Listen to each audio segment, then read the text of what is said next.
Major Indoor Lacrosse, a dynamic young sports league entering its fourth season in 1990, quickly becoming the country's fifth major sport, making an impact, making contact with the future. Indoor lacrosse combines the speed of hockey, the skill and finesse of basketball, and the hard-hitting contact of professional football. Indoor lacrosse, the toughest game on the turf. Major Indoor Lacrosse began play in 1987 as the Eagle Pro Box Lacrosse League. Owners Chris Fritz and Russ Cline took the world's best lacrosse players, 4 established Northeastern arenas, and founded a 4-team league that competed in the 15-game inaugural season.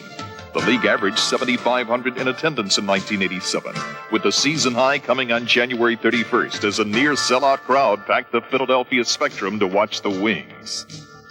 In 1988, each team played 4 home and 4 away games as the MILL continued to make an impact on the American sports scene.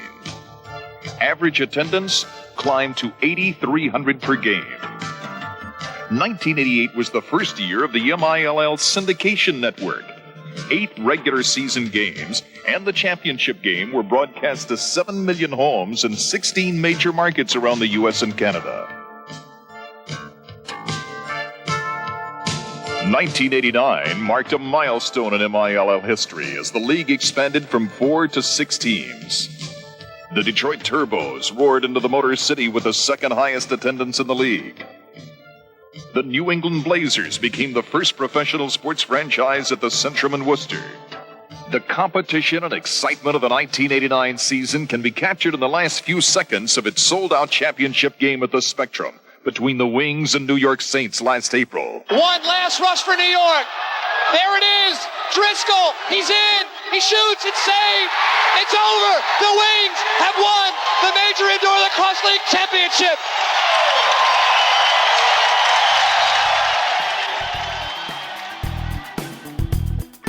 Welcome to Good Seats Still Available, a curious little podcast devoted to exploring what used to be in professional sports.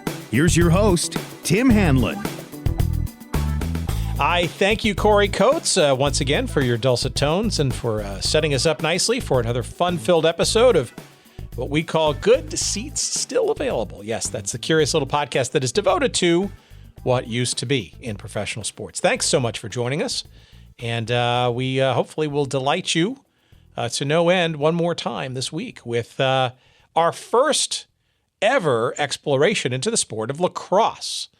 A number of you have been asking me about the sport of lacrosse, both the outdoor and especially the indoor variety. And we have an excellent guest, perhaps one of the godfathers of the indoor version of lacrosse, this week on our here little show. And his name is Russ Cline. And together with his colleague at the time, Chris Fritz, were essentially the two progenitors, inventors, creators of what is now known as the National Lacrosse League. Actually, the second actual league to use that name. The original National Lacrosse League, for those aficionados out there, was something that ran in 1974 and 75, but was the name that was adopted in the late 1990s around something that Russ and Chris started back in the mid-1980s. It was then known as the Eagle Pro Box Lacrosse League. That quickly became the Major Indoor Lacrosse League. And then in 1997, through a bunch of events that we'll talk about later in our conversation, became what is now known as the National Lacrosse League. And it's a very, as many of our conversations are, interesting story, certainly not a straight path by any means. And it is a very insightful discussion that we have with Russ about, frankly, how one of these leagues gets started, the impetus behind it, the purity and sanctity and the professionalism of the sport versus the entertainment and excitement and the just the sheer spectacle of what people expect when they go to sporting events, and the tension between those two. Nurturing a sport that had not really had a professional league to it before, and the ability for players who are passionate about the sport of lacrosse having the opportunity to play for money and in front of thousands of fans, yet juxtaposed with the realities of the economics of such, whether it be television or the lack thereof, or the ability to translate the sport of lacrosse, arguably a long-standing and heritage-filled game that dates back to the Native Americans, its ability to translate to a national footprint beyond, say, some of its, northeastern roots and Canadian roots.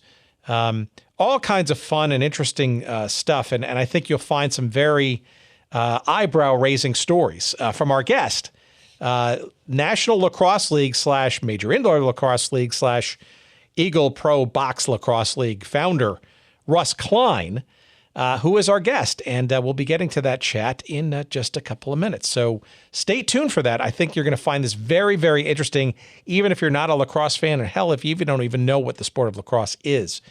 You will find this enormously interesting, as I did.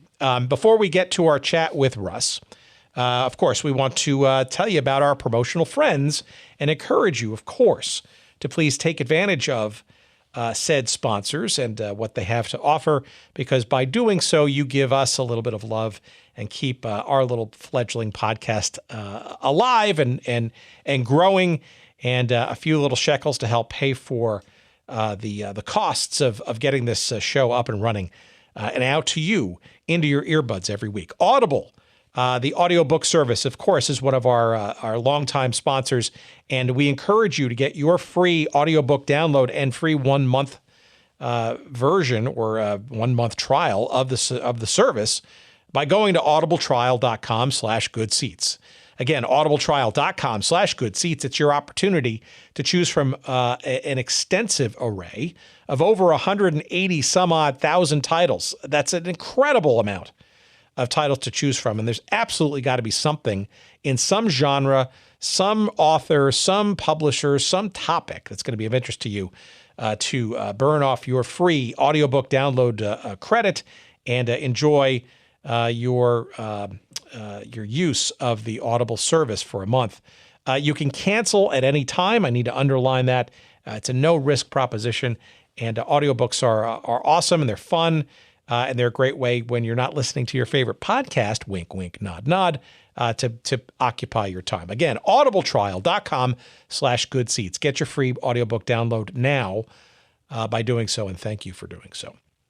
Our other sponsor, of course, are our friends at sportshistorycollectibles.com, where our friend Dean Mitchell and friends offer you a promotional code that allows you 15% off your purchases when you use the code GOODSEATS. And at sportshistorycollectibles.com, they have a nice little tagline that we're going to try to use. It's called the perfect gift for the sports fanatic in your life. And absolutely it is. Because if you're a fan of an historical team, whether it exists today in some form or fashion or doesn't, you're going to find an absolute amazing assortment of memorabilia and programs and media guides and buttons and bumper stickers and pennants and all kinds of interesting things, some of which you didn't even think still existed, but have been found and beautifully nurtured and photographed in a very compelling fashion by proprietor Dean Mitchell there at sportshistorycollectibles.com. I think you'll find it just interesting to go to and visit. I think you'll find you'll lose a few major minutes, perhaps a couple of hours of time by foraging through the site. But I would imagine, as I have and have done, that you will find something that will tickle your fancy and convince you to purchase and order something from the site. And when you do, sportshistorycollectibles.com, you better sure as hell use that promo code GOODSEATS for 15% off your purchases. Again, sportshistorycollectibles.com, a place to find that perfect gift for the sports fanatic in your life. Thanks, Dean, for your sponsorship. And thank you, of course, to our friends listening out there who give it a try and hopefully take advantage of that promo code, Good Seats. Please do. All right, so let's segue into our very compelling and interesting conversation with our friend Russ Cline, the founder, the godfather, the co-godfather, I guess, of what is now professional indoor lacrosse. And I think you're going to find this conversation very, very intriguing, as I did. So please, as always, enjoy.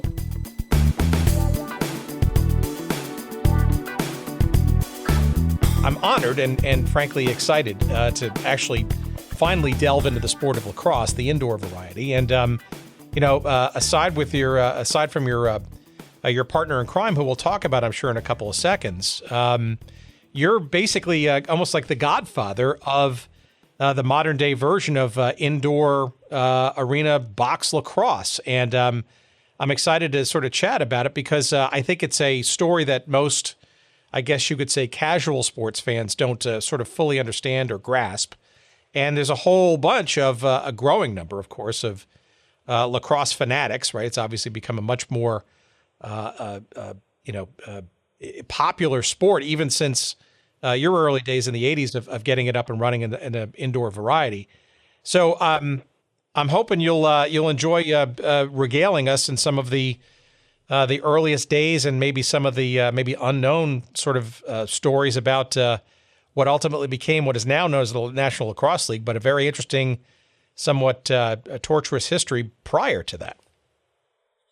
Yeah, everything grows out of some pain that's any good. We're born out of pain, and great ideas are easy, but putting them to work takes a lot of sacrifice. And I appreciate so much you're giving me the Godfather mentor, but I will tell you that so many people made this work and made it happen. And I certainly was honored and lucky to get to be a part of it, because when I went into the sport, leaving the Kansas City Chiefs, and I was doing a ton of different things. I'd worked for them for 10 years and I was the first promotion director in the National Football League. I didn't know anything. I'd really never played football to any extent, and got to rise to a great prominence of working in the NFL, and what a great honor that was. And when Chris actually brought me the concept of lacrosse, and we looked at some film together, I fell in love with it. And I didn't really know how to spell it. I didn't know if it had two S's or two E's, because I'd grown up in Florida, and I never played it, and ended up in 2 Hall of Fames with it, and only in America. But what a great sport it is, and what a great country to be able to if you can rally an idea, and there is a basis and a base, and certainly lacrosse has its history in the Native Americans, and the more I was involved with it, the more I grew to love it. All right. Well, let's start there. So you obviously doing marketing and promotional work with the Kansas City Chiefs in Kansas City, in the Kansas City metropolitan area. How does this cross your radar? How does Chris Fritz come into your life? How does all this sort of start from, I guess, the idea stage into some semblance of, hey, there's something here, and maybe the two of us should pursue it? Well, I can't even, only once in your life, maybe twice if you're lucky, you run across somebody like Chris Fritz. And he is without question one of the most special individuals, and he and I remain very intimate friends, and have worked together for years and years and years, and totally different, totally opposite. I was certainly much more disciplined to the business side and trying to make things happen, and we shared the same creative promotional ideas, but this guy he had to sleep in the alleys, because he got ideas and got things I had no idea where they came from. And when I decided, we actually partnered together on Major concerts in arenas and stadiums, and I was developing a company called Arrowhead Productions for Lamar Hunt, and we were competitors at first. And in a typical unbelievable way, he comes to me and he says, we can make a lot more money together than bidding against each other and fighting. And we actually made a friendship that was worth more than all the money we made, and we certainly were successful. When I left the Chiefs, we left it for monster trucks and mud racing and tractor pulls. And that might sound crazy to you, but that was some 40 years ago, and it's still one of the biggest things that's going on in our country. And it's now owned by Feld of the Ringling, Barnum and Bailey Circuses. The monster trucks we saw in the fields, and we saw that it was just beginning to happen. It was at farm places and state fairs, and we took those together into arenas and to stadiums, but we continued to look for new things. We were promoting 300 event nights a year in the United States, and we were promoting in Canada and Australia and Puerto Rico, and we were doing really, really well. We were making a lot of money, which gave us some play money that we could develop and get into what was a more of a real sport. And Chris brought a film from in some of the notes you sent me, which are excellent, by the way. It took me down memory lane. It referenced the old league in the 70s, and it showed some of the action in box lacrosse. And we were just like, wow, this is crazy, because we were both looking for a new sport for the 21st century. We thought we could make it go quicker in growth, but we knew it was going to take time, because outside of really that northern coast area and in Canada, the sport of lacrosse was not being played much across the country at that time. And so that's why we packaged in and went into that part of the nation, because we knew we had a chance to survive. And so we just began to sit down and say, what can we do? We started off, Chris had the idea of doing it on roller skates, and to have something totally different, because you got to remember, we were not purist to any sport. And we were revolutionary in the sense that we wanted to think outside the box. In fact, we would often say to each other, we're not thinking outside the box. There is no box. Let's just do something different. And we knew we had a lot of confidence in our ability to sell and to promote and to present a product that people would like at a right price. And luckily, because of both of our backgrounds and experience, me on the NFL side and him and being a top promoter of music in the country, we had connections, and that we could build partnerships with that people would trust us. So we started right away looking at doing that American Canadian series, and we put together $100,000. We had 10 partners. Everybody put in $10,000, and we lost 100 plus another 100. And we asked who wants to go with us, because we think we found some markets we can make this go in. And we ended up being the owners of the league because everybody else quit and dropped out. It wasn't any genius to it. There was nobody else that wanted to go forward. But we believed in it enough after that we decided we would go ahead and try to put together and form a league and to birth something. And truly it was birthing something from rules to everything that we felt we needed to have to do this version where it would be marketable in the United States. Well, given that background, right? So I got to stop you right there. So there are two questions that immediately pop into my mind. Number one would be, why not? And maybe you did consider this, or maybe it was already charted territory. Indoor soccer at that time, right? Clearly, even in Kansas City, right? The Comets were quite the thing and selling out the arenas and stuff. And the MISL, right? Talk about a non-standard sort of version of soccer. That seemed to be sort of a hot thing at the time. I'm wondering why maybe that didn't cross your mind as a potential idea. And then maybe secondly is also what then in the 90s became roller hockey, right? With, RHI, Roller Hockey International, which essentially, I guess, is maybe this idea with skates, so to speak, right? Right. And those are great questions. We knew John Foster real well, who was the founder of the league, the Indoor League, and I talked to John all the time. He was out of Des Moines, Iowa, and very close to us. You're talking about arena football. I'm sorry. That's another one I should have mentioned, right? And Jim Foster has been a guest on our show. We've had two episodes with him. That's another one I would imagine you would be interested in. Sorry, I forgot about that. Yeah. And so he was wanting to get us into arena football. And then on the indoor soccer side, we knew the Lewicki guys really well, and they were here in Kansas City, and they've gone on to be unbelievably successful in NFL and running AEG and other companies. But in both cases, Tim, those were imitations of the real thing. They were knockoffs to what America had already fallen in love with, and they'd fallen in love with football, not necessarily in indoor, and the outdoor soccer was such that it had its own brand, and taking it indoor, again, you were kind of the stepchild.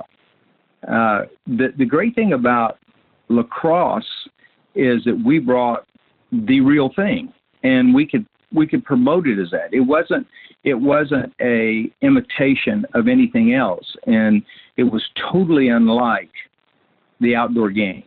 And so we were just packaging what was already had been put together in Canada, and with great players. But our biggest first challenge was, where are we going to get players? How are we going to field teams? The disadvantage you have when you're a small sport, and by the way, so that to have some legitimate credibility outside of that, I have to start the X Games with ESPN, and we've grown those over 27 years. I'm still involved with the X Games, and now the X Games was able to move and has made a big impression into the Olympics. The Winter Olympics is going on right now, so all the snowboarding and all things there came into the Olympics because of X Games. Yeah, absolutely. And sure, absolutely. And 2.5 weeks ago, 3 weeks ago, I was in Aspen with guys and gals that are winning gold medals right now from America. What we wanted to do, we felt that there was an opportunity, if we could do something with lacrosse, to introduce the country to not an imitation of something else. And so arena football was kind of, by the way, I enjoyed watching arena football. It was kind of a dumbed down version of the real game. And so you had to find a whole new market of people in football. The real football purist was not going to roll over into indoor, and neither would the soccer teams. And certainly, in fairness, outdoor lacrosse purists were our biggest protagonists throughout our career of trying to do what we were doing. Initially, they didn't want their players to play, and we had to have their players to play. But the outdoor game, while it's a good spectator, it's a good participatory sport, and that's why it's growing so big across the country. In my humble opinion, and I think some others would share it, it's not a spectator sport to the degree that the indoor version is, because the indoor version is fast. It's rough. It's tough. It packages that in an indoor way, and the outdoor game was not established enough across the country. And remember, we had dreams of taking this all across the country, which now there is a team in San Diego playing next year, and there are teams in San Jose that played on the West Coast and in Denver and across the country. Our idea was to get it off that and introduce it to the whole United States, and it has happened. The growth process happened, and to a degree now that more kids are playing it, they will go watch that version. And the neat thing is, if they're really into it, a lot of the college outdoor players who are all Americans come into the NLL. And so you have some name recognition coming into play. So we just felt like that we didn't want to just be a franchise in a city of those other sports, which were minor sports like this would be. We wanted to see if we could mold a product and put our signature on that product. And you couldn't do that by owning just one team or one franchise in a market. Now, that's very interesting. So, but before you sort of went about some of the mechanics of how to sort of get this up and running from concept to actual implementation, you mentioned briefly the original National Lacrosse League, which existed in 1974 and 75. Right. What of that did you and Chris know or didn't know about perhaps what glimmers of success and or things that maybe they didn't do correctly or just were disadvantaged by to think that you could do it differently 10 plus years later? Well, first of all, we had the great advantage of being ignorant. So we did not spend a lot of time trying to replicate what had been done. We looked at what had been done, and they did not. They drew the crowds, and they had the great players of that time were there and they're playing the game. But the players actually destroyed it because you had individual owners running those leagues, and there was there was no real structure. The players were bigger than the structure. And so the players actually, in our opinion, brought that down. They weren't patient. They saw some crowds. Everybody thinks you're making money because people came in and it's fair. I mean, it's the same as true today. It's always been with athletes. They are the product, and they should be treated as fairly as possible. But typically, if the cost to produce the product becomes higher than you can sell it for to the public, it's going to fail. And we looked at it. We did not spend a whole lot of time on it. We figured that, we're going to start from ground up, and we're not going to worry as much about stars. We were giving guys, here's $100 a game. You bring your tennis shoes, and we'll give you shorts and shirts and a helmet, and bring your sticks, and let's go play lacrosse. And we were getting guys that played lacrosse that was taxi cab drivers in Baltimore to be referees. We were building rules. No one really knew how to enforce them when we started off. And it was a Wild West. And we were having trouble coming up with carpets. A simple thing is a carpet to put down. We went one time, and because we were moving one carpet around, and a carpet at that time, an indoor carpet was $50,000. That was a lot of money at that time. Now they're $100,000, $150,000. And so the carpet didn't get from Baltimore to Philadelphia. So we went out and bought a bunch of carpet remnants from a carpet store and just started putting Coke down on the ice and stomping down the rug. And it was like crazy. And it's a good thing that we weren't really very wealthy at that time, because it was so easy for a player to get injured. The liability factor in the 80s was not as big as it is today. And so the guys just went and played, and they'd go out there, and then they would spend their $100 at the post-game party. And it really was fun. And guys just say, yeah, come out play, and sometimes they're introducing to each other in the locker room. They practice together. But they were good players, and they played with heart. And the crowds, we had low ticket prices, so when the crowds got there, they just had a heck of a time. They had something to cheer for, and there were not all of the proliferation of smaller sports, and there's not as much entertainment to compete with. And we would sell out the Spectrum, and we would sell out these buildings in Buffalo and sell out. And we did so well, the teams would would give anything to do as well today. But the ticket prices went so high, and the cost to produce became so high, and the cost of insurance and protection and equipment, and et cetera, et cetera, et cetera. Well, that's called growth and success. But at that time, we just went in there and we called it the Amtrak League ourselves. We actually took trains to all the different markets, and we'd play three games in a weekend, and we'd come out of Kansas City every weekend. And colder and heck, because we're playing in January, February, March, and we would go from get over a game, catch an Amtrak train out of Baltimore to go to Philadelphia all night long, get there and have a few hours of sleep and get the building, start putting stuff together.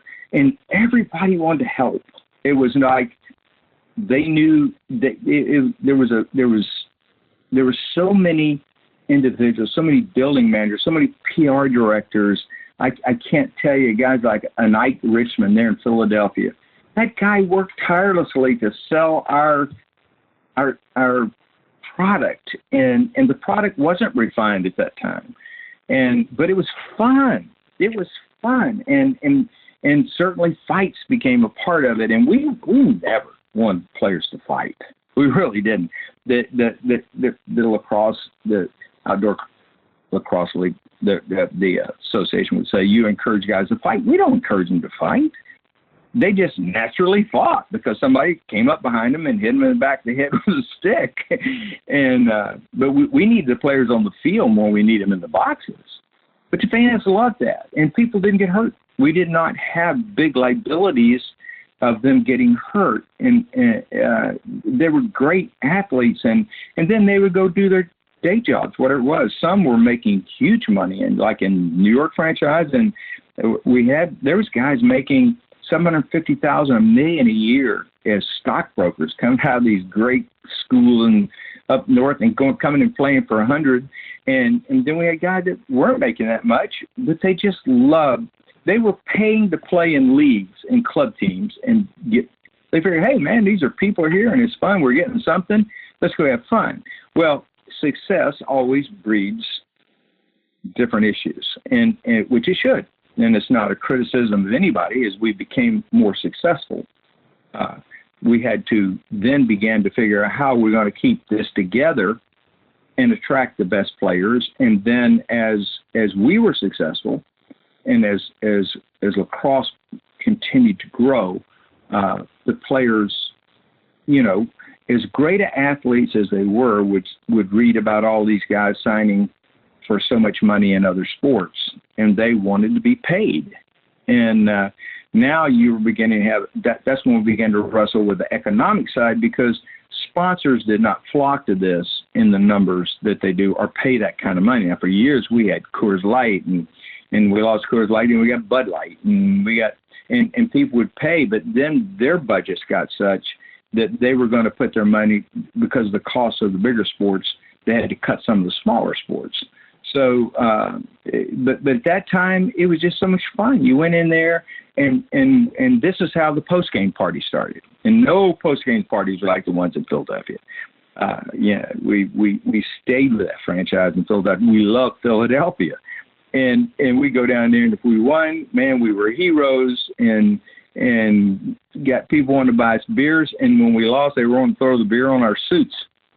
And it's the same way today. And then I love to see the spirit when they win the Super Bowl. And darn, I knew they were going to tear the town down when they won the Super Bowl. That's the spirit of those people, not because they're mean or unruly.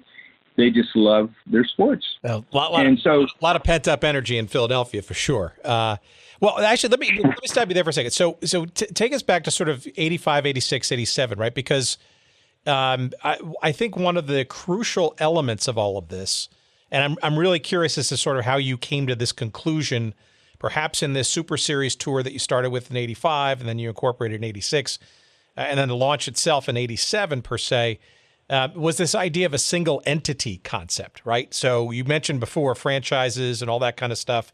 Our previous conversations with Jim Foster around arena football, if he could do everything over again, and I think he would like to on a number of fronts. It would be the day that he agreed to segue from a single entity to a franchise model.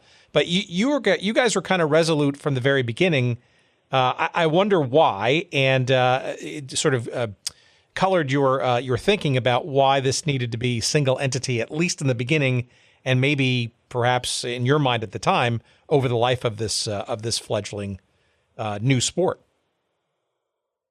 Well, I think that when you have a part-time sport, and it is still a part-time sport, there may be for 10 or 15 guys in the NLL that the owners have hired them to work in their franchise and go sell themselves tickets and things like this. But there's not enough money that you can pay.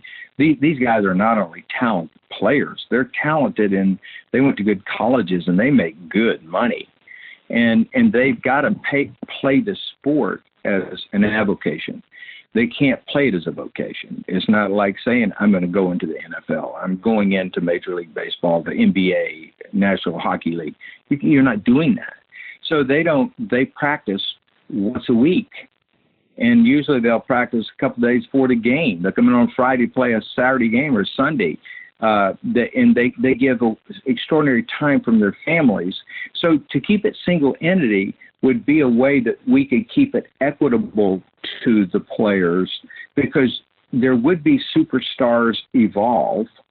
And so therefore, as a superstar is evolved, you had to be really careful that if you had some people, especially there's a very high level of professional owners in the National Lacrosse League right now. I mean, these guys are very successful businessmen.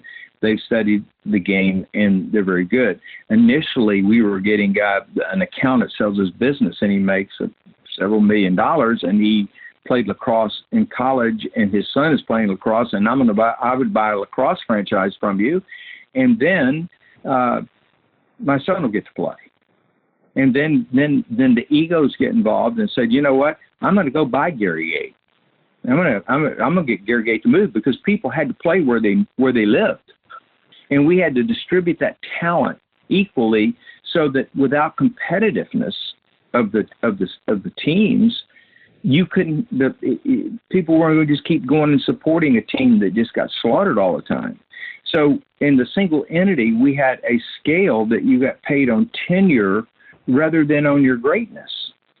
So a Gary Gate or a Paul Gate were not making a lot more than someone who'd been in the league the same number of years they've been there.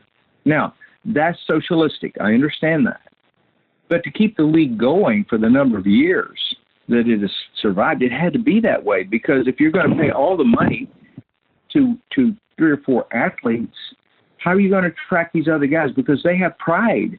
They're successful in their businesses, and when they come away from their families, there's a value they attach to it, and the amount of training they individually do. They didn't have trainers. They came and they traveled all over, and they drove their cars sometimes 100 miles to practice, 150 miles at night, and then drive back after practice was over. It gets over 10:30, 11 o'clock, and goes to work the next day. He may not be Gary, and he may not be one of the better players in the league, but he's given that. And so what we were trying to do is play a very hard game of trying to make it equitable, not on how great you were, but that you've given X value to this team, and that we would recognize your greatness by giving you plaques and these things. Now, you can't eat plaques, and I understand that, but the sport did not demand the great money, and because you didn't have a sponsor, you didn't have television contracts, you didn't have those things. No sport today could survive off their attendance. None. NFL couldn't. Major League Baseball couldn't. Nobody can. You're surviving off TV, and you're surviving off of sponsorships and big sponsorships. In order to do that, you got to reach a lot of people and make it worth their while. So that's the reason the single entity we could at least put together, be sure that one owner could not come in because they had a lot of money and didn't care how much they lost. I mean, you can't believe some of the money that's been lost in lacrosse in the ownerships. If they could, and they would do this in the NFL too, if there wasn't a cap, there's some of those owners who would buy every good free agent that's out there right now because they want to win above everything else. They don't care about how much it would cost them to lose. We cared. We didn't have the money. But even in that, the leagues have to protect themselves against their own success. Well, you also had to start small, right? I mean, look, this is, as you said before, this is essentially a new sport, right, for all intents and purposes. Yeah. And, you know, with settling on 4 teams largely in the Northeast, right, you got to crawl, walk, and then run, right, if you hopefully get to the run stage, right?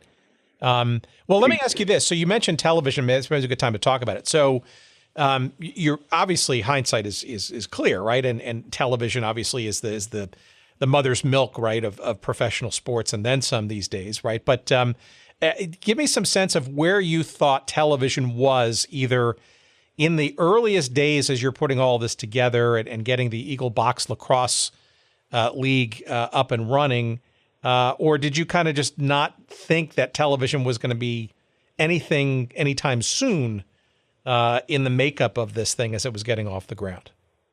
No, we understood right off the bat. And that's why we went to, at one point, Prime Sports, which is an individual network of sports. We had over 20 million homes in distribution, free. We gave them free. We gave them the tapes to try to expose the sport. They wouldn't pay us anything for it. So we would the building would use their camera people. We paid for that to get it filmed. And we gave it away because we had to sample the product to people in order to have any opportunity, because people didn't know what we were talking about. That's why we changed the name you mentioned from Eagle League to Major Indoor Lacrosse League, because Eagle League transferred to nothing. We thought it did because we got all into this idea of the Native Americans. We met with him. We met with the chief of the Six Nations, and he gave me, I still have it today, this lacrosse stick that a warrior used, and it's battered and beat. I treasure it, and I'm going, wow, this is unbelievable. And so we go, let's keep it to the native thing. But outside of that, what Eagle Box League, what are you talking about, an Eagle Box? So, but we know that in all the other sports there was either national or major or something. So we had to change the name to make it sound bigger than it was. But we gave the product. We had good distribution. Now, I'm going to tell you a story that your listeners have never heard. Just to give you real quick, besides track those, all these things we were doing, we were not just doing lacrosse. We were promoting major shows. I promoted the Michael Jackson Victory Tour.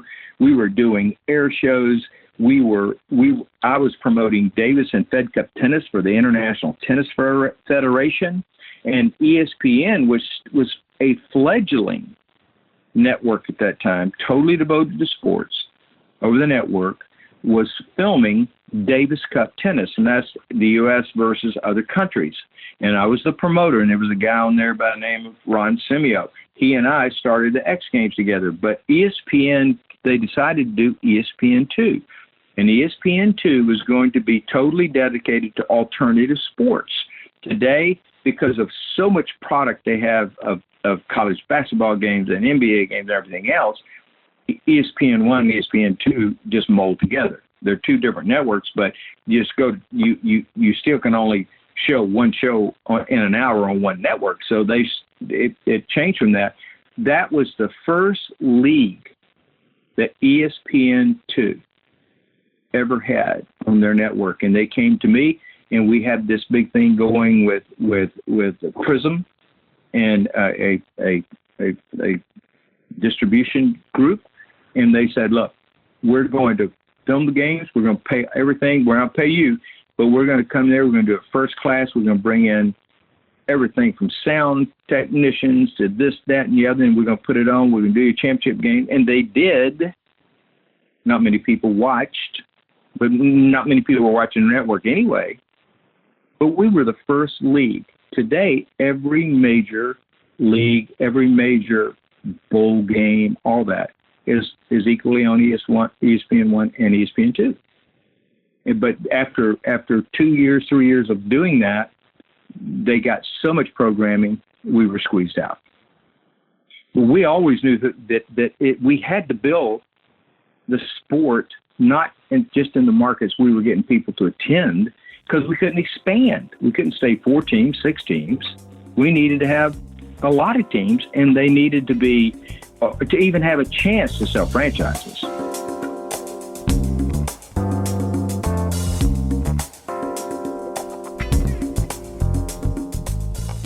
All right, just when it was getting interesting, let's bring this to a grinding halt, shall we?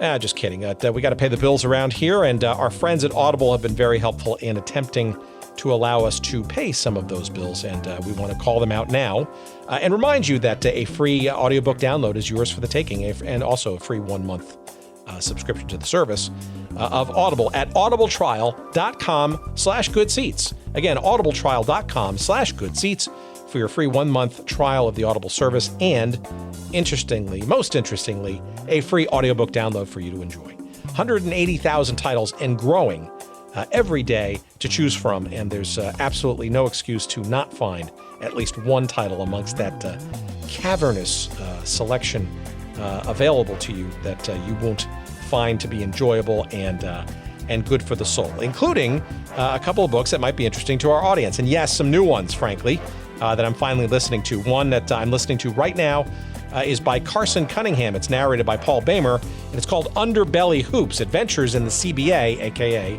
the Crazy Basketball Association, which is really, of course, about the Continental Basketball Association, which for many years was sort of this ragtag minor league of the NBA. And it's a book I'm about 2 chapters into right now, and hopefully maybe a guest we'll get for a future episode. Also, in my queue, next up, is another guest that I'd like to get, and her book that she wrote is also narrated by her. Her name is Jeannie Buss, and of course, Jeannie is the daughter of Jerry Buss, of course, the wildly successful founder of the Los Angeles Lakers and the LA Forum, and Jeannie is clearly today the brains behind the Los Angeles Lakers today. She and her brothers were active, of course, in things like, along with her father, World Team Tennis, the Major Indoor Soccer League with the LA Lasers, all kinds of stuff. So her book is next on my list. That's called Laker Girl, and that too is available on Audible. And again, it's one of the many thousands of titles that you can choose from when you go to audibletrial.com/goodseats. And again, you too can get your free audiobook download to give it a try, perhaps one of those 2, or perhaps one of the other 180,000 titles available to you as well. Give it a try, audibletrial.com/goodseats. Thanks for listening, and back to our conversation.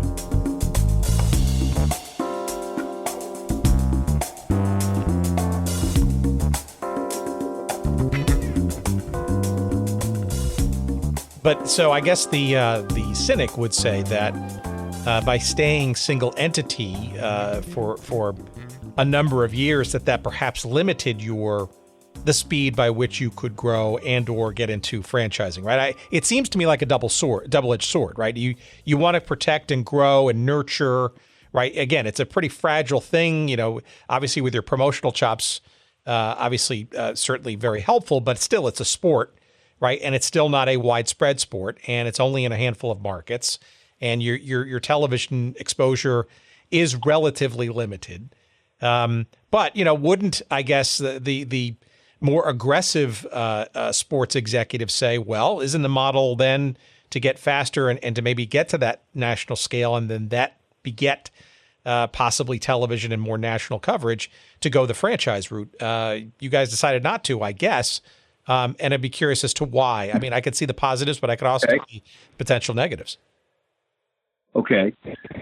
The thing that I think we all have to watch out for in our cavern of our wonderful minds is that being born in a garage doesn't make you a car. Saying that because you call yourself national, or you think you adopt a model. There have been more models. We were the first single entity sports franchise in the United States. That's historically correct. Now, when Lamar Hunt and the group formed the soccer league as we know it today, the soccer league in the United States. Yeah, Major League Soccer. Yeah. They came. I was a consultant to Lamar in the group that they wanted a hybrid of the single entity ownership, that they would have owners that represented the run the franchises and locally there, but that the league itself would control the payrolls, and that way they could prop up leaky franchises. See, the thing we were doing when we would expand, a franchise wouldn't do good. We were taking from the money from the one that did good and giving it and to keep that one going, to grow and build a sport. So we could have, if you look at the historical past years since there's been individual ownerships and the number of franchises, there's been something like 20-something franchises go bankrupt not of single entity, of owners in the National Lacrosse League and the markets they've been in. Because you just because you get someone to own a franchise doesn't mean it's going to be successful. The thing that the Major League Soccer does, they take care of their weak franchises the way we did. We propped it up. So Philly was selling out. We weren't walking out of the money with that money, how that sell out there. We were putting it in Baltimore, who was dying. But we had to have markets to play in, and we had to expand the markets for the future of the growth. We had the plan, and certainly we were not going to keep it single entity forever. We were trying to take care of the baby and manage the environment of the baby, because when we get egos of everybody in there, ended up fighting back and forth in what is a very fragile environment for it to survive. We made money in lacrosse. We're the only people walking today that made money in lacrosse. We made it. So now the sport is better off today in in moving to these and having, because it takes big money now, big money to do these things.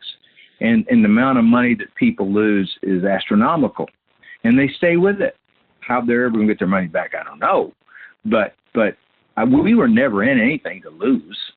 We were just two old boys out of Kansas City that had been pretty successful, and when we did a concert, we didn't want to lose. We were going to make money. If we lost, we were lucky we had some others that made the money, but we didn't win every time. So the single entity, this would have never got it would have never got off the ground without single entity. It really couldn't have, because it didn't have enough legs to survive and have the infighting of owners, have the amount of time it would have taken to come to. We were trying to play 6 games in 6 markets and work all the scheduling out, and we were always the last in the building to get the Saturday nights or the Friday nights. We were pooling our advertising dollars to promote. We were sharing and propping up markets that was not doing well.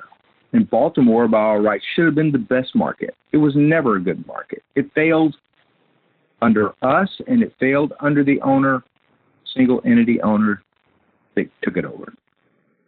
And I don't think it was our fault, and I don't think it was his. Man, he lost a lot of money. But we were supporting that market because we needed Baltimore, because Baltimore is a hotbed of the lacrosse name, outdoor, and we put the gates there. We did everything we could, the marquee names of the outdoor, and it didn't work. So as a single entity, you have 6 chicken franchises. Only 6 chicken franchises. It's the only name. It's not Kentucky Fried Chicken. These are just 6 franchises owned by the same guy, and he calls it Pokey Chicken. And if he sold each one of those individually, and he couldn't standardize a product to get it started, standardize what he was bringing forward, I don't think that this would not have lasted as long as we were able to keep it going. What was the logic? So maybe give us a sense of sort of those first couple of years, right? So you start with 4, you get to 6 teams. You move New Jersey to Long Island, which certainly makes sense as a lacrosse hotbed. Give our audience a bit of a sense of sort of how you were received, shall we say, by the fans. To what extent the local sports media. It seems to me that you've got sort of maybe a dual market, I guess. One being sort of the lacrosse enthusiast, right? A relatively small but rabid fan base that I guess the challenge was, how do you convert them from the purist to the, hey, it's professional lacrosse, come see it. And then the other group seems to be more, I guess, of the, and probably bigger, my guess is, the sort of casual sports / entertainment fan that could sort of get into this game maybe without necessarily understanding or caring about maybe the nuances of the sport of lacrosse. Is that a fair assessment? Very fair. And I will tell you that I don't think of the indoor lacrosse fans, there probably is maybe 30%, and I'm pulling this out of my bottom, okay, but I think I'd be pretty close, that are outdoor purists that come to that game. The outdoor game, the indoor game has its own market and its own profile and the people that like it. And I will tell you, if you've been in the outdoor league, they don't draw as many people as the indoor does. So the indoor are not going to the outdoor games. You've got a whole different market. You've got a group of people who like the up tempo, the skill, the run, the throw, the hit, and be able to do it in tight quarters. And then you've got the others who love the outdoor and the great skills that are there. And it's kind of what you grew up with. You know, it's softball versus hardball. You know, you got softball people and you got baseball people. And rarely do you find baseball people really going to softball until they get 30, 40 years old and can't handle hardball anymore. And that's true. That's not just true in lacrosse. That's true in all sports. I think that, and that's our biggest challenge today. I am very involved still in the market of sports nationally and internationally. And I meet with networks and I'm involved in that. And I will tell you, it's a big challenge today. It's the marketplaces of the world are becoming more segmented, and Major League Baseball is losing. Their biggest threat right now to the future of their game is the outdoor game of lacrosse, because kids are not playing baseball in the numbers, and many of them in the high school things are going to lacrosse. And so you end up, there may be a great future. Now, it hasn't translated for Major League Soccer. More little kids play soccer because they run and they kick and pick dandelions, and it's a great sport for put your little kids in. I mean, there's, the soccer moms, you got 4-year-olds, the 5-year-olds, 6-year-olds, but then they abandon it and leave it. They don't go, it doesn't translate in going and watching it. They liked it. It was sort of like tennis, which I was deeply involved in, the professional side of tennis, not playing, but promoting worldwide. And more people play tennis than go watch tennis.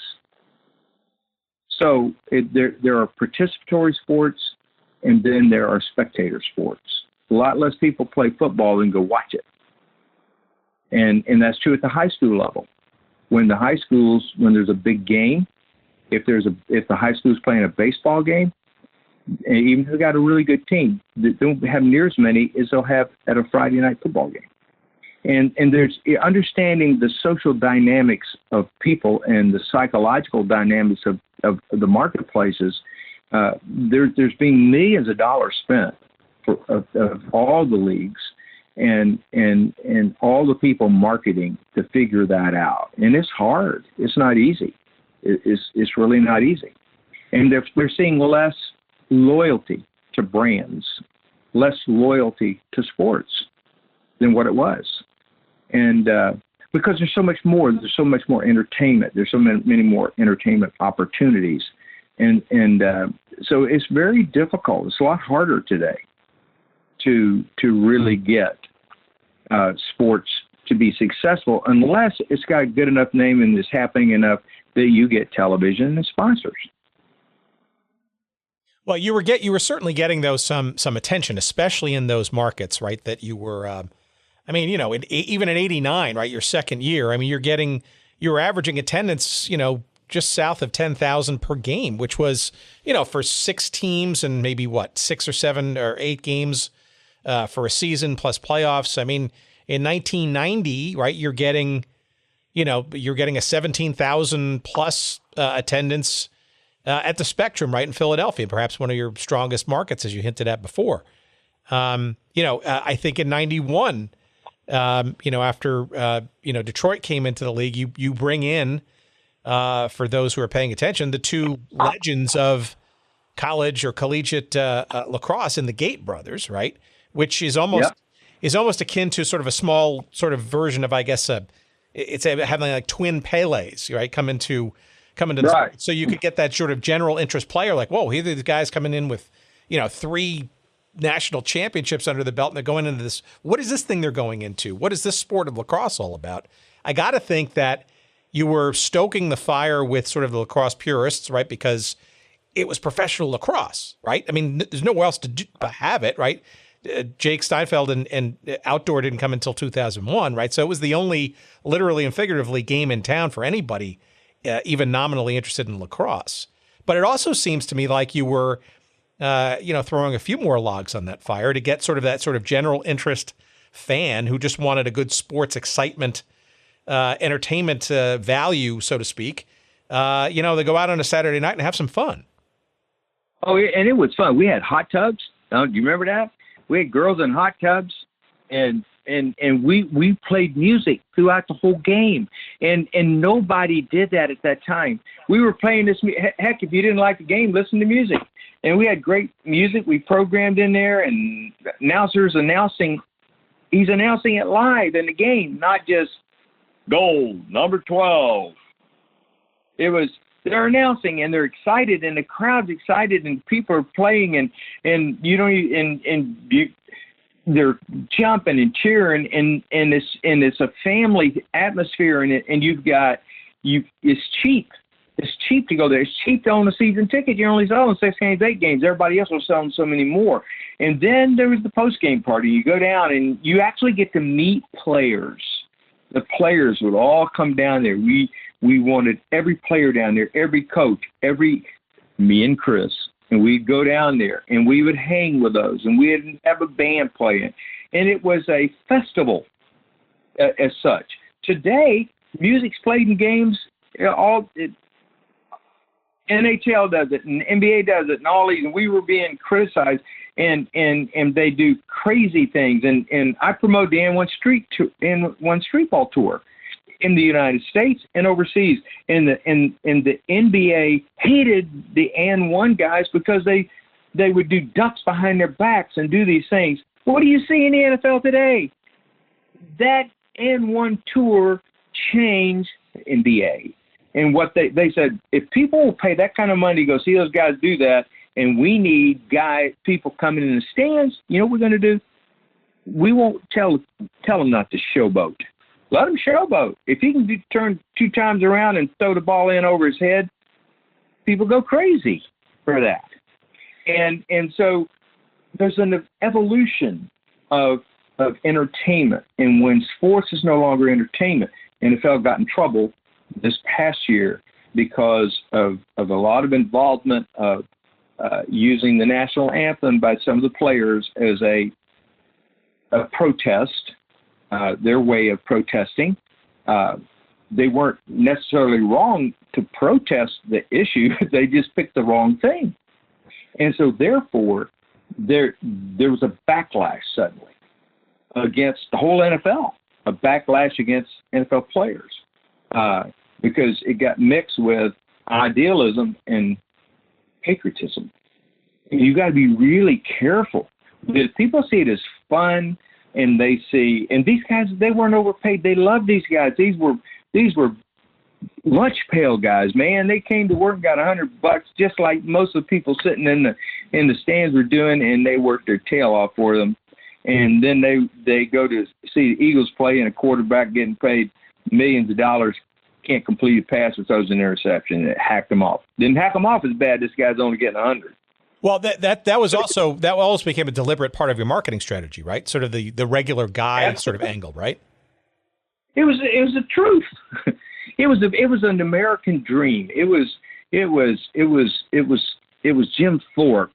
It was, you get to, a guy who works as a FedEx driver gets to go on a Friday night and play for 15,000 people and play a game that he loves and use his skills, and certainly need to spend a lot of time with ice afterwards, because he didn't work out every day. He had kids. He worked. He did. These were great guys. And I'm going to tell you what, the quality of the lacrosse player is just, I love these guys. They love to party. They're great athletes, and they love their fans. They are involved. When I first started in the NFL in 1974, players would smoke in the locker room, dude. They would, in the halftime, they needed a cigarette. You do that today, it evolves. Everything evolves, and so sports has evolved. The fun of sports, a lot of it has gone. It's become very professional, and it should be. I mean, it's a big business, and the big business can take the entertainment out of it. At that time, that was Ringling, Barnum, Bailey, lacrosse fun. And your team may have lost, but you had fun. You listened to music. There was crazy things going on. You did crazy things in the halftime. They had fun. And what people want today still is, if you can find a way they can have fun, alleviate some of their pain. There's so much pain in the world. Make me have fun. If I go to a movie and I'm bummed when I come out, I'm going to go back and see a movie like that. So life, these guys brought life. And I'm down there, out there, and announcing and slapping them on the back and running around the arena with them. And they go, man, there's an owner. Look, that guy's an owner. And he's up there running around. And he's going to come down in a minute, and I'm going to tell him what a horse manure owner he is when we get down there. And I'm going to tell him he should be paying them more. I said, yeah, I know. They should be paid more. I never said they shouldn't be paid more. We just weren't making enough money to pay them more. It wasn't like we weren't going to share it. We even gave the players, when we came to the toughest time of where they wanted to form, they formed an association. It wasn't a union association. We said, we will give you our books, and we will let you bring an accountant, any accounting firm, we'll even pay for the accounting firm. We'll give you our books, and you look at every single thing. And they thought we were making millions of dollars off them. You couldn't even map the numbers. And these guys, as smart as they were in their work, it wasn't millions of dollars if you added up every single thing and multiplied it by 100. And gross, let alone expenses. And they said, we don't trust you, we're not going to do it, because you're hiding it somewhere. That's how the distrust became and a frustration. And so therefore, once I just shut it down. We're done. I will not leave my family as much as I'm leaving my family and do this. When I'm making really good money in other places, I'm not going to do this. As much as I love it, I won't do it. And they came back. And I never lost, though, admiration for those guys. And I understand, man, I grew up from nothing. And these guys were all doing well, and they were sacrificing. They were sacrificing more than me. Okay, I give it to you. I didn't get by a hockey stick or a lacrosse stick. You are sacrificing more, but I'm sacrificing too. And we're in it together. For the first 5, 6, 7 years, man, everybody was in it together, pulling. And then it's like the family. You know, somebody gets a little bit, hey, I'm not getting treated as well. Dad, you treat the others better than you treat me. And then pretty soon there's a divorce headed down the road. And then so we started selling franchises. We sold them. And by the way, up until then, nobody even wanted to buy them. It wasn't because we wanted to have them. If somebody give us money, I'll tell you a really funny story, though.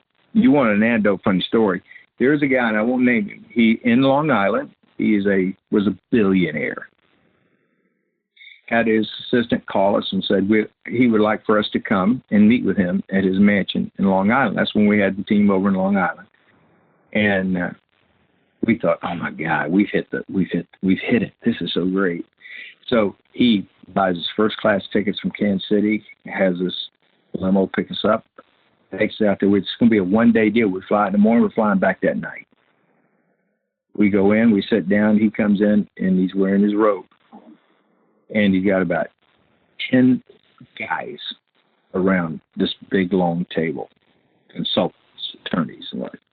And he says, I like what you boys have done. I'm going to give you $1 million for the Long Island lacrosse team. And I said, yeah, first I tried to keep from soiling my pants because I had to fly back. $1 million for the lacrosse team. What do you want to do with it? He said, it's my wife's birthday. I want to give it to her, the team. The New York Saints would be a birthday gift. Would be a birthday gift.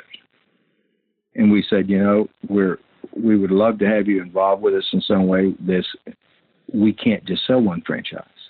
Although that $1 million looks so sweet. And he says, okay, well then we don't have a deal. He said, I might come over and win a game sometime. Got back in the limo, took us straight back to the airport. We got our plane back. That's the true story. And I won't tell you the name. That's the true story.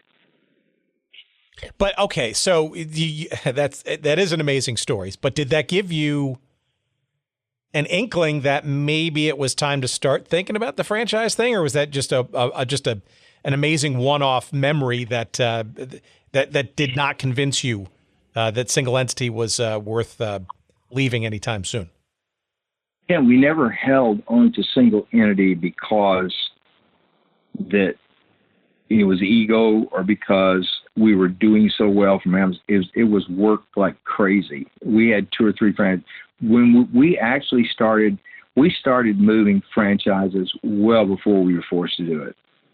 We started moving them. And by the way, the infrastructure began to crumble. It is there's cracks and things as you go, and you've got to pay dues, and some wouldn't pay dues, and everybody's got to be willing to. You all got to agree on. We got to agree on a rule change, and we got to do that, and you remember we were in an avocation ourselves. We had other businesses that were really making us a lot of money. I was on the road so much. I don't know. I've been married 37 years. I don't know how my wife stood it. And we were very successful and remain successful.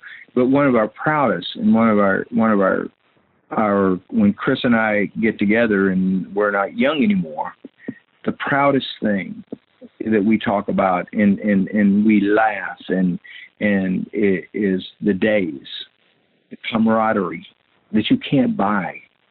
Hey, I was at the college football playoff championship games. I helped with ESPN as a consultant. I've been to each one of them. Standing in Atlanta on the sideline, and I didn't feel a tenth of the pride and the joy because that wasn't mine. That wasn't anything I helped really create. But what a great thing to get to be there, see Alabama and Georgia on the sideline and see these thousands of people. I know it's going to millions of people across. That some of those post-game parties stand down there, and I did not drink because I did not want to make a fool out of myself in front of those fans or those kids, and I signed autographs, and those autographs meant nothing except to them. Man, it was what a great experience. And I want to tell you before we conclude this that these guys that are in the NLL right now, the players and certainly the leadership and these owners, be thankful for them. They love the sport and they put so much more because it requires it now financially and on the line, and they all want to win, and they all want the good of the sport, and they all want to be successful. There's some really great men that have the reins of lacrosse right now in the National Lacrosse League, and we were proud to be a part of it for a long time because we kept the wings. We kept that, and they're our friends. They're good men, and lacrosse needs a break of some kind. I don't know what it is, but it's not because they don't put their money in. It's not because they don't work hard, and it's not because they don't care. They love that sport. And to the thousands of my Philadelphia people out there that many of them you're my Facebook friend. I see your kids growing up, and I want to tell you, thanks for the memories.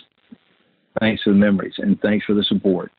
And it's because of you that we can laugh, and Chris and I can really shed kind of stupid tears sometimes from laughing and joy of the times that we spent with you.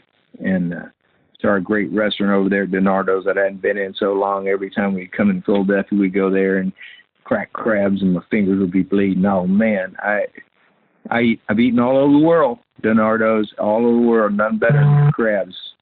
And I thank you for letting me be a part of this, Tim. And I know we go on forever, but we've probably worn people out.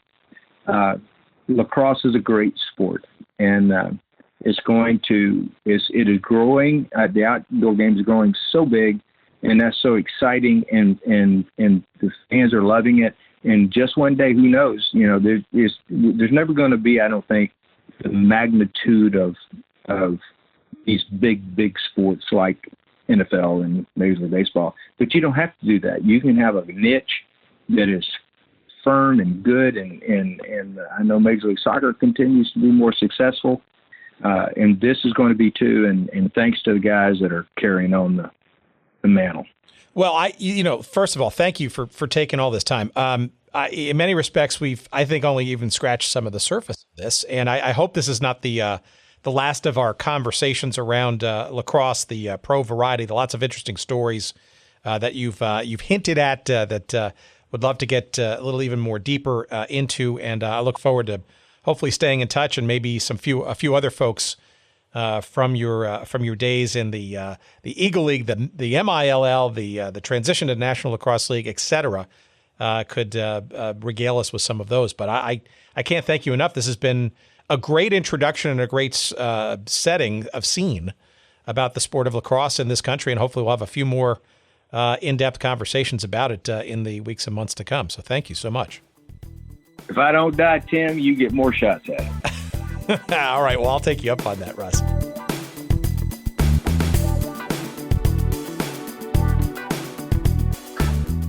All right, there it is. You lacrosse fans out there cannot lambaste me much longer because there's an episode devoted just to you. And as we often find in our conversations, we, I think, just scratched the surface, didn't we, of some of the things. We didn't even get to a whole host of things about some of the teams and the players involved, and the migration or the translation or the transition from single entity into the franchised-owned now National Lacrosse League. And my hope is that we'll have a number of other conversations with some key participants in this history of a very exciting sport and entertainment offering known as indoor lacrosse. I'd love to get one or both of the Gate brothers. I think Chris Fritz would be a great guest to have, the co-founder and, like I said, co-conspirator, if you will, with Russ on the origins of the league and what became now known as the National Lacrosse League. But clearly some intriguing stories and just revelatory in, just even if you're not a lacrosse fan per se, but just an understanding of big-time, professional sports, the entertainment components of it, the role of television, how you nurture a sport, the debate, right? We heard this with our friend Jim Foster around the Arena League, the debate, Arena Football League, about, to single entity approach the league, to franchise it? How do you possibly bridge the two in between? And arguably a time and an era 10, 20 years ago, 30 years ago even, when things might have been a little bit more straightforward to be able to sort of birth some of these things versus perhaps today where it's a little bit more difficult. Or hell, some people would even say it's actually a bit easier given the proliferation, he says, of television and certainly video and social media. Maybe some of those things are a little bit more straightforward and easy. You can go more directly to fans. You can generate some other revenue streams much more quickly versus just selling tickets and having to prove it and then get television coverage. I don't know, the debate rages on, but I sure as hell know that we have many more conversations about indoor lacrosse, certainly outdoor lacrosse, the original National Lacrosse League back in the 70s, and just a whole host of other topics, both detailed around lacrosse and tangential to it in the weeks and months to come. So hopefully you'll stick around for those kinds of conversations. And obviously, if you've got some suggestions on how we do that and some of the people that might be helpful for that, we certainly encourage you to let us know. And of course, the best place to let us know is to find our email address at our website, which is goodseatsstillavailable.com. Of course, you'll find this episode among the 50 plus other episodes thus far there. You'll also find links to all kinds of books and media and all the things that we reference during the course of our conversations. Again, that's goodseatsstillavailable.com. Visit early and visit often. And of course, you'll also find our social links there. On Twitter, you'll find us at goodseatsstill. On Instagram, we're at goodseatsstillavailable. You will find a Facebook page devoted to the site. You can message us in any of those places as well. However you choose to interact with us, please do so. And we encourage you to do so. And of course, please rate and review us. Please, please, please. Apple iTunes or Apple Podcasts, whatever moniker that you Appleize your podcast listening, or anywhere else for that matter. If it's Google Play or Auto Radio or Stitcher or iHeartRadio, you hear us on Stitcher. We said Stitcher or you name it. We're just about everywhere. Google Play Music, Spotify, wherever you find us. Tune in.